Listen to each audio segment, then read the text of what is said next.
welcome to Maths and Science Intervention Club. My name is Mr. Nkuna. Today we're going to be learning about quadratic patterns. So now when we are given a quadratic pattern and we are required to find the general term of that particular quadratic pattern, I am going to show you what you guys are supposed to do. So now let's say we are given a quadratic pattern whereby we have the first term as 10, 19, 32, 49. So let's say we're given a quadratic pattern. We have 10, 19, 32, and 49. So the question says find the general term. So the general term, it is given as Tn, right? So the question says find the general term of this given quadratic pattern. So we have a what? A quadratic pattern. So we are required to find the general term of our quadratic pattern. But the moment they say it's a quadratic pattern, something should ring into our mind. What do they mean when they are saying this particular pattern it is a quadratic pattern?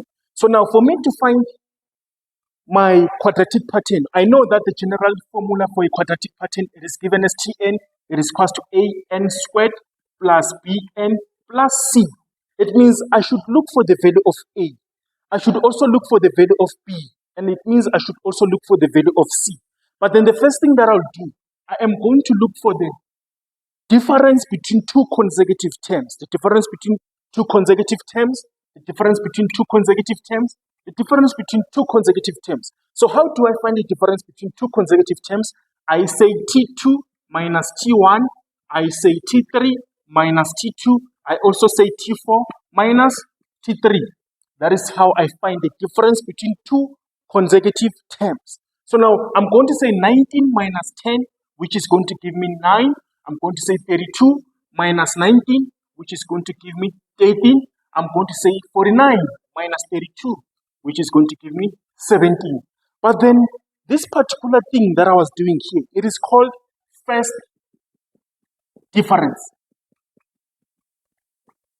It is called the first difference. So in a quadratic pattern, the first difference, it is not constant. Because here I have 9, 18, 17. Can you see? It is not constant. But then if I can find the difference between my terms within my first difference, I'm going to say 13 minus 9, which gives me 4. I'm going to say 17 minus 13, which also gives me 4. Now that I've found that my second difference, this one is called second difference. So now in a quadratic pattern, the second difference, it is constant. So I have 4 as my second difference, right? So now it means now the question said I should find the general term of my quadratic pattern. What am I supposed to do? I should find the value of A. I should find the value of B. I should find the value of C because I know that a quadratic pattern, it is represented like this. Tn equals to an squared plus bn plus c. It means I should find the value of A, B, and C. How do I find the value of A, B, and C?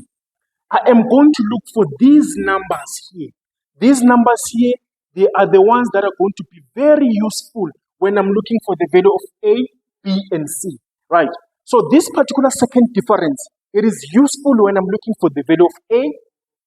This particular first difference, it is useful when I'm looking for the value of B. Also, the first term in my quadratic pattern, it is useful when I'm looking for the value of C. So I have 4, I have 9, I have 10. So these numbers, I take them out. This one, useful for me to find the value of A. Very useful when I'm looking for the value of B. Very useful when I'm looking for the value of C. But then how useful are they? I am going to say, this number here, it is 4. So I'm going to say 2a, it is equals to 4, right? 2a, it is equals to 4, so that I can find the value of a. So I'm going to divide by 2, divide by 2. Therefore, 2 into 2 goes once. I'm left with a, it is equals to 4 divided by 2. I have what? I have 2. Now I am looking for the value of b. 9, it is very useful when I'm looking for the value of b. This number here. I'm going to say 3a plus b, it is equals to 9. So I'm looking for the value of what? Of b. But then I already know the value of a, which is 2. It means I can substitute the value of a as 2 wherever I see a. So I'll be left, I'll have 3 multiplied by 2 plus b, it is equals to 9. So I'll have 6 plus b, it is equals to 9. So I'm looking for the value of b. It means I have to make b the subject of my formula. But I know that this particular 6 here, it is positive. Therefore, I'm going to do additive inverse of this number here. So I have 6 here. It means I can introduce negative 6. Then I'll say 6 plus b. Can you see here? I still have 6 plus b, but then I introduce negative 6. So whatever that I do on the left-hand side, I should also do on the right-hand side. So it means I'll have 9 minus 6 because I introduced a negative 6 here. It means even there, I should also introduce a negative 6 so that I do not change the meaning of my equation here. So this one will give us a 0. They will sum up to a 0. So I'll have b, it is equals to, what is 9 minus 6? I have 3. So now I now know the value of a, which is 2. I now know the value of b, which is 3. It means now I'm looking for the value of c. Right. How do I find the value of c? I'll say a plus b plus c, it is equals to, what is this number that I have as the first term of my quadratic pattern? It is 10. A plus b plus c, it is equals to 10. So now I know the value of a, which is 2. I can substitute 2 here. I know the value of b, which is 5, which is 3. It means I can substitute 3 here wherever I see b. So I'll have 2 plus 3 plus c, it is equals to 10. So these are like terms, right? So I'll have 5, it is plus c, it is equal to 10. So now I should make c the subject of the formula. I know that this particular 5 here, it is positive. I am going to do additive inverse. So I'll have negative 5 plus 5 plus c, it is equals to, I introduced a negative 5. Means whatever that I introduce on the left-hand side, I should also introduce on the right-hand side. So I will have 10 minus 5. Because I introduced a negative 5 here, I should also introduce a negative 5 over there. So these ones will sum up to a 0. Then I'll have c, it is equals to, what is 10 minus 5? It is equals to 5. So now Tn, it is given as an squared plus bn plus c. It means I can substitute the value of a, which is 2. I can substitute the value of b, which is 3. I can also substitute the value of c, which is 5.